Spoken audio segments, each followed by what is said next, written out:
What's going on?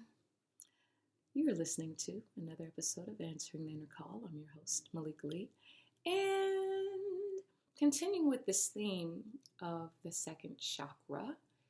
If you're not familiar with the chakra system, I'm not going to get into that now, but there is another episode that the title is not coming to mind right now that talks about the second chakra. And basically, long story short, I'm just going to say that the themes related to the second chakra are many, including pleasure, including creativity, including sex, money, power.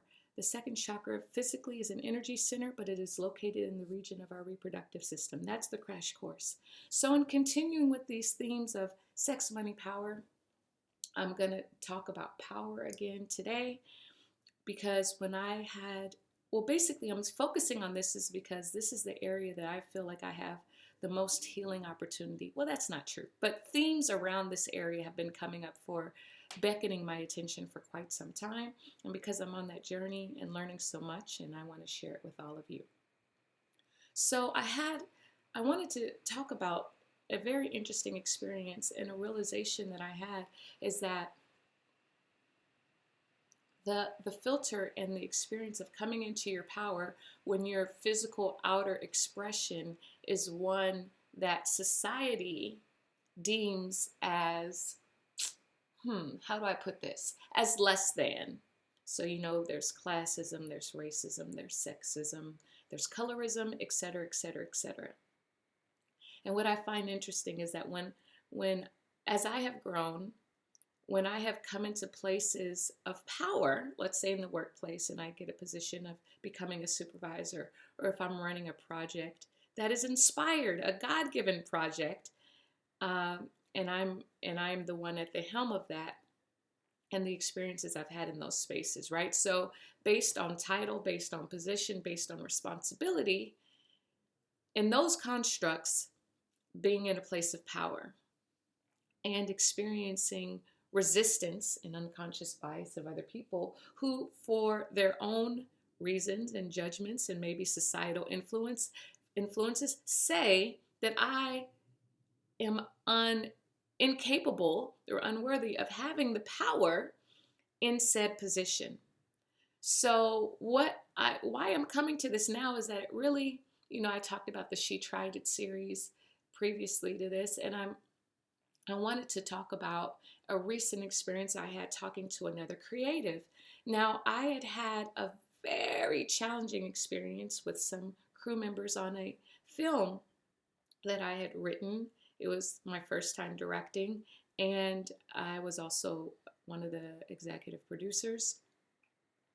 And besides the actors and myself, there weren't many other people of color, excuse me, on set. And there was just this one guy that just his energy and vibe was just icky. And I experienced the crew not understanding my vision or asserting their own vision, not listening to what I wanted, etc., etc. And so I told myself that some of that may have been because they knew I was a first-time director and I had not come to directing by quote unquote conventional means in the sense of going to school. And so I kind of had this story running that, if I had gone to school for this or whatever, that I would have had a different experience with my crew. Well, fast forward these years later, and I met with a wonderful filmmaker who did go to college, and I think even may have her master's and has been doing this for a long time now of making films. And she told me that they tried her with all of her experience, with all of her training, that she went through the same thing. I hope I mentioned that this is a Black woman or African-American woman as well. Has been in the game for, decades, gone to school for this, formal training, and she still was met with the same resistance that I had when I was a first-time director on set. And so that was a mind-blowing moment for me because I realized, damn, like it didn't matter what our training had been, because I thought if I had had different training, I'd have a different experience. And here this person is saying that she's had all this training, had all this experience, and was still met, not with all her crew, but was still met with resistance from some of them. Again, going back to power and people deciding whether you are worthy of the power and position that you have or not, right? And whether they are going to trust and follow your leadership or not. And so I just wanted to put that out there as a very interesting case study example of now a person who was learning me. We're all learning, but you know what I'm saying? And another Black woman who had, years of experience, a lot of education, and still experienced the same headwinds. And it's making me even think of Beyonce's Renaissance tour and the film, and she was showing how behind the scenes, how she was meeting headwinds with producers that she had on or other techs, et cetera, that were saying that they couldn't do certain things that she wanted to do. And so she had to do her own research to do it, to prove to them that it could be done. And it's like, my goodness, will the challenges to, when we claim our power, I just say that there are going to be instances where people are going to challenge unconsciously or consciously, thinking that we do not deserve or are unworthy of the power that we have. I think that's very, very interesting.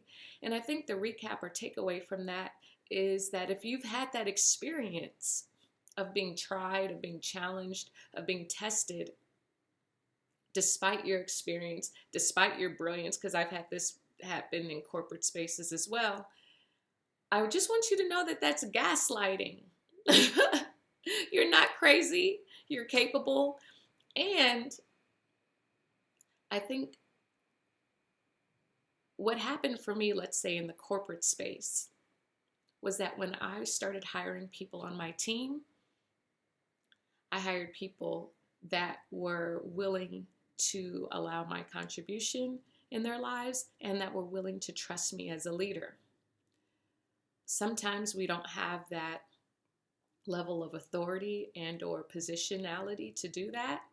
But I think what I'm anchoring in my spirit now is the takeaway of being very, very intentional about who it is that I bring in, especially if I'm going to pay them, who I bring in to work and collaborate with, because it's not the work that we do that can be challenging. It's working around the people that don't want to do the work. That's where the heavy lifting is. That's where the exhaustion can come from.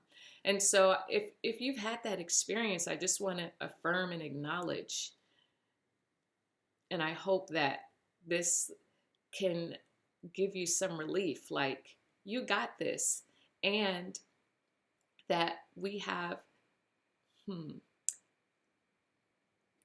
on one level, there was some things that I got from that experience that were very beneficial. Too long to go into in this. But on the other hand, I think one of the valuable lessons is like, if I'm going to be paying people, I want to pay people that are, not to say I want somebody that is a blind follower, but I want someone that can at least contribute to the vision and just aren't challenging it because it's coming from me.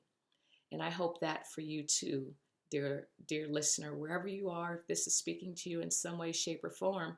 And I encourage all of us to, because I'm grateful for those that challenge me, because charcoal with pressure becomes diamond. So there are purposes for the challenges that we face, but we don't have to keep enduring them over and over and over again. We can choose otherwise and rise above. And so I just want to offer and anchor within myself another way of experiencing work and collaboration that is self-honoring, and that isn't exhausting, because dealing with all of the resistance and or negativity because people got an axe to grind about my choice of standing in my power and asserting myself. So take that for what it's worth. I just let it flow. I feel like if you've had that experience before, I'd love to hear from you in the comments, like, yep. And maybe it wasn't because you were a Black woman. Maybe it was for some other reason that people think that you weren't worthy of of whatever power that you are charged with to stand into. But if you're standing there, then you deserve to be there. That's my takeaway. Boom, that's it. So I hope you got something out of this episode today. Many blessings. Until the next time, keep standing in your power, sis, bruh. Peace.